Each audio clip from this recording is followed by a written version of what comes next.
Awesome. Right. So I just before I start off, I need to make a disclaimer at this point. I'm not a journalist. I'm an operations person, and I run the operations part of the membership for the News Minute. So I'm kind of an odd man out, and my focus of what I'm going to talk will be more about the learnings and the operational side of things. But I'm happy to answer any questions that come up as well. So I'm going to dive quickly into it. I know that we have very little time. So I'll start with a quick introduction to who we are and what we do. So we are a digital-only news organization. We are called the News Minute, TNM for short. And our focus is on South India. Now, a quick note on the media landscape in India, on why this focus is relevant and important. There is a very vibrant independent media culture in India right now, which is very important in the current political landscape in the country. However, all major news outlets are based either in the political capital, which is Delhi, or the financial capital, which is Mumbai. And both of these are outside of the south, what is called the 5 southern states, which you actually see on the map right here. Now, the reason this identity is important is that culturally there is a similarity between the southern states, and our representation in what is normally called the mainstream or any of the media which is based outside of South India is from an outsider's perspective. And very often there is an imperfect understanding of the issues themselves. And more importantly, the South is treated like the South, in the sense that it's usually thrown in as an add-on, only if there is some space that will even very significant events be reported in national news. So this makes our work very important, because even when very significant things, like there were massive floods in the southwestern state of Kerala a couple of years ago, and they did not even get a small mention in national news, whereas we were, it was pretty massive, with like hundreds of thousands of people being displaced. So that's the kind of gap that we fill. And this is our focus. We are focused completely on the south of India. The second part is that we are fiercely independent and we are fiercely feminist in our reporting. Our company, out of about 40 of us, like 35 are women, and that is the kind of very a really strong. We bring a lot of very strong feminist approach to the whole reporting. This also is kind of it helps us represent underrepresented voices, not just in the South but in all of India through our reporting. Now, these have combined to give us a really loyal following. The core group that follows us, that supports our work, are people who either live in South India or who are from South India, who live all around the world. So that's roughly the demographic that we cater to. So jumping into membership. So as a prelude to membership, a quick note on how membership came about is the revenue that sustains us comes from advertising and branding. And apart from this, there's been the idea, there's been a lot of talk about membership. And since in 2019, and the plans were to kind of kick off something sometime in 2020. However, when the pandemic came, it significantly impacted our existing revenue model. So we kind of just went ahead and launched. When we launched in April 2020, all we had was we were offering a weekly newsletter and promised that we will build more features in the coming months. Now, this was, we went live with the hope that people would support us, and it was not misplaced. We had uh, like the April, May have been till now like our largest sign-up months in terms of number of people who joined us to support our journalists. So that was one thing. We did not really have features built out. And the second part when we launched was that we were open only to Indian residents.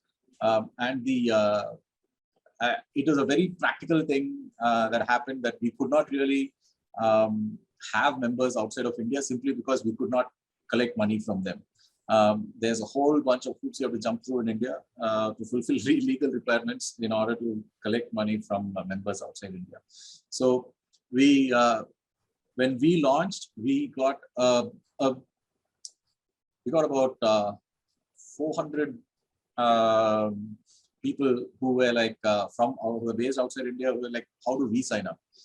So that kind of we knew that the demand was strong for that, but we could not really entertain them. We just put them on a mailing list and said, yeah, we will let you know when we can do it. So when we launched in April, our immediate goals over the next few months was to work on launching it for all our followers who are outside India.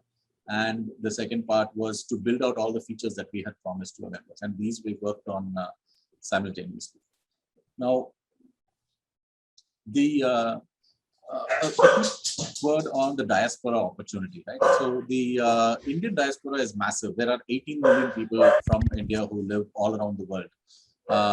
A fair concentration of them in West Asia, in UAE and Saudi Arabia, and then large population in the USA. These are the two biggest population, but it's a fair sprinkling of the Indian diaspora pretty much throughout the world. So which meant that from an opportunity perspective, yes, there were all of these people, right? A huge proportion of them keep in touch with their home states, and they retain family and other ties with their with where they come from. So the migration from India to outside India in search of opportunities has been happening for quite some time now. But over the last couple of decades, it has kind of exploded. It's been pretty massive. But because of that, because a whole bunch of them are recent migrants, a lot of them actually, they keep coming back to visit their families, as well as they keep in touch with what is happening in their home states as well. And which kind of also means that from the perspective of, like, a lot of them, for example, own property, or they have siblings, or they have very close family members back here, which means they also want to know what is happening, what's happening. I mean, on the political front, who's the new party who's coming into power, all of this, because it also impacts people who are close to them, right? So, which meant that this is a very significant group of people, and just like I told you, a whole bunch of them actively follow us and they support our work. Now, as we were building out our membership program, we realized that, see, initially we had very broad strokes. We knew, for example, that we wanted to build a forum for membership for our members, where they could exchange ideas away from all the shouting and the all the terrible interactions that happen on existing social media channels. So that is one thing, but it was a broad stroke. So to fill in and to figure out how to make it happen, we actually had a bunch of conversations with members who were already members in India, as well as a whole bunch of prospective members. Remember all these people who said they wanted to join us? We spoke to a bunch of them, right? And as we kind of drew the conclusions from all of these data points that we were getting, we realized that there were specific differences between our audience of Indian residents and our audience from diaspora. And we'll talk about them in a bit. So then we just realized, okay, fine. Now our membership then has to be slightly differentiated. We need to offer different options for our folks who are based outside of India than for the folks who are based in India. And these are kind of the differences. Like their interests were very quite specific. Obviously, the first thing was unbiased reporting of the critical stories, which means that they were interested in the big stories and less in the little stories. Like something that happened recently, like a few weeks ago, we had torrential rains where I come from, Hyderabad. You can see it behind me. We had massive rains, and there was a video of a sinkhole opening up and a car which was parked in a car park sinking into it. Now, this video went viral in within India, right? So when we reported on that and we put it up, it was like the number of hits we got on that from India was quite astronomical. It just took off. That story just took off. But almost no one from outside India was interested in that specific story. So these, we figured that there was the local buzz stories, like as we call them. These did not really figure big on the diaspora members' radar, right? They were also more interested in larger analytical pieces that could kind of connect the dots and say what is happening. So, for example, while there would be interest in saying the vaccination scene, which is in a specific city in India, if we say that, okay, X number of vaccinations took place on one day, or on these 3 continuous days, there was no vaccination because we could not, there were shortage of vaccines. These are individual reporting pieces.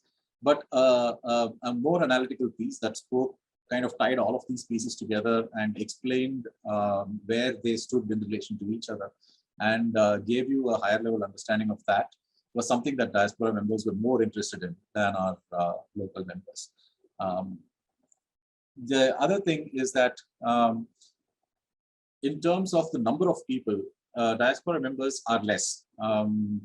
Typically, like currently we have about 1/4 the number of diaspora members as we have resident Indian members, right? So, and also it's a longer acquisition cycle. Wherever they engage with us, they would come to our any kind of, if we they would talk back to us, they would answer a survey, they would turn up for like a recruitment event, but typically they would take longer to actually put down their money and sign up for a membership, right?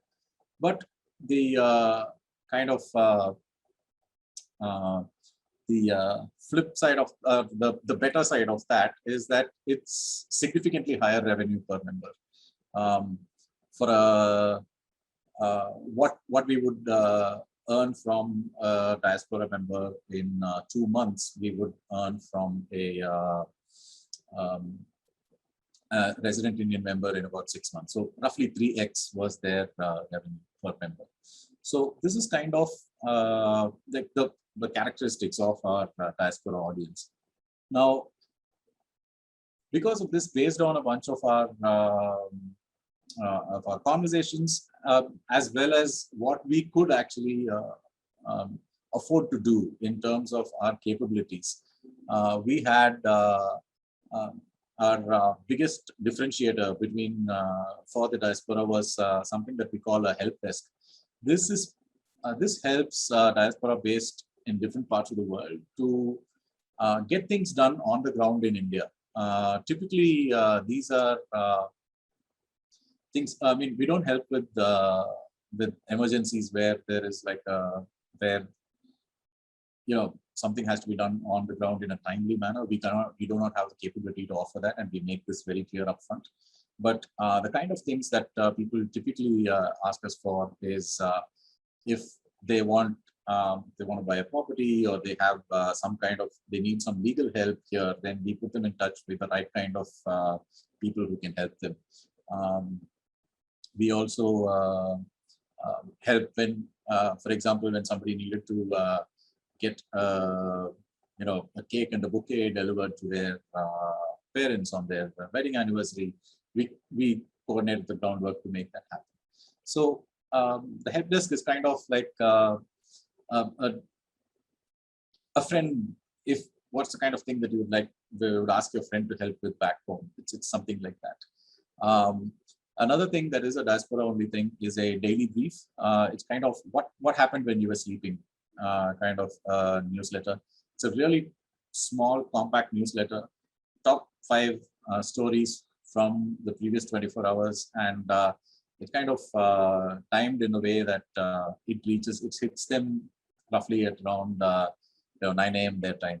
They get a choice of different time slots so that they can. Most people prefer the morning time slot for this.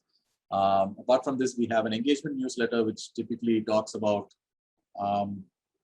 This kind of also helps as a community piece where it's not merely a relationship between one reader or one member and the news minute. It also kind of is between the members as well. So we have opinions by members. We run opinion polls. We post the things there. We put collaborations with members. We put it up on this newsletter. We ask them questions, and the responses are put. It's kind of like how are other people engaging with us and sharing it with the whole group. We also have periodic meet and greet with the editorial team, specifically for diaspora members. This is because we've noticed that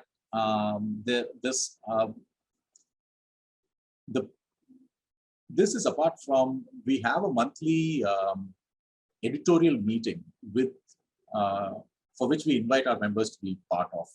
Now, this is apart from that. This is more of a social meet and greet. It's kind of we tell them what we are generally thinking, or give them a larger idea of what we're doing at the news minute, and they kind of pitch in with their ideas or tell us what disappointed them or what made them happy. It's kind of like a social event. And of course, the arts newsletter, and the arts newsletter is the perfect illustration for a point that I will make later.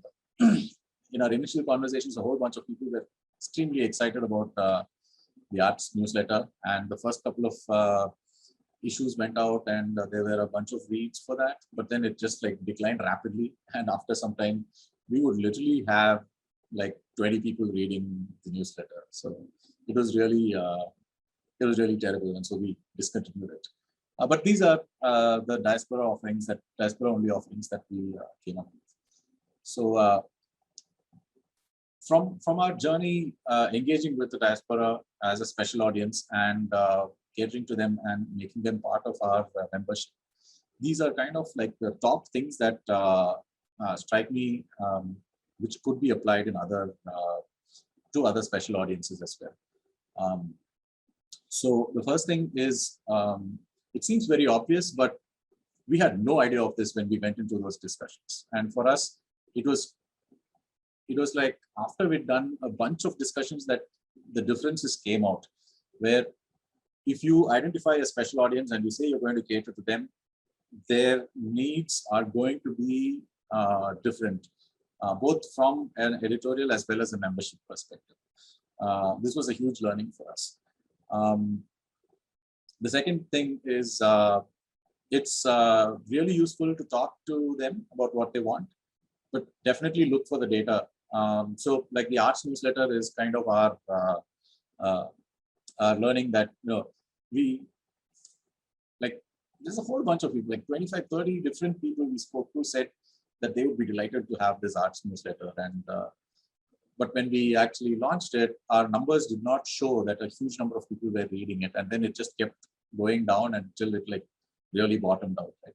So the conversations can help you build a laundry list of things, but I think the data should be used to prioritize them to figure out what you need to actually go after. And then the third one was something that we learned when we realized some of our messaging was really not working, because from our perspective, whenever we say, hey, you are a diaspora member, I mean, for us, for us, they were a diaspora member because they were different from the people from our other members who were based in India. But as far as they were concerned, they were just a member, a TNM member. And some messaging really did not work because of that. So it kind of, we are very conscious about when we address them as diaspora. So unless it's relevant to the specific issue that we are talking to them about, we make sure we just address it like it is going to a general audience. And then, of course, like most things, membership preferences tend to like suddenly shift very quickly, and at that point, being responsive is the key. So there's there were a couple of things that we were doing on a regular basis with our diaspora members, like we would tell them, we would invite them to like one-on-one conversations where either me or a couple of others from the editorial team, if they had any things. So these were initially very useful, or they got a lot of response where people used to write to us. Whether they took it up or not, they would always respond to us. But suddenly there was one point when it just stopped, and it never happened after that. And we were never able to, I mean, obviously then we stopped doing that because we didn't want to put any more effort into something that was not working at all. So yeah, so that is kind of, I mean, but I think this also is a larger membership thing. Sometimes some preferences just sway wildly. Yeah. So these are essentially the learnings that I have. And yeah, I'll be happy to take any questions at any time, either now or at the end.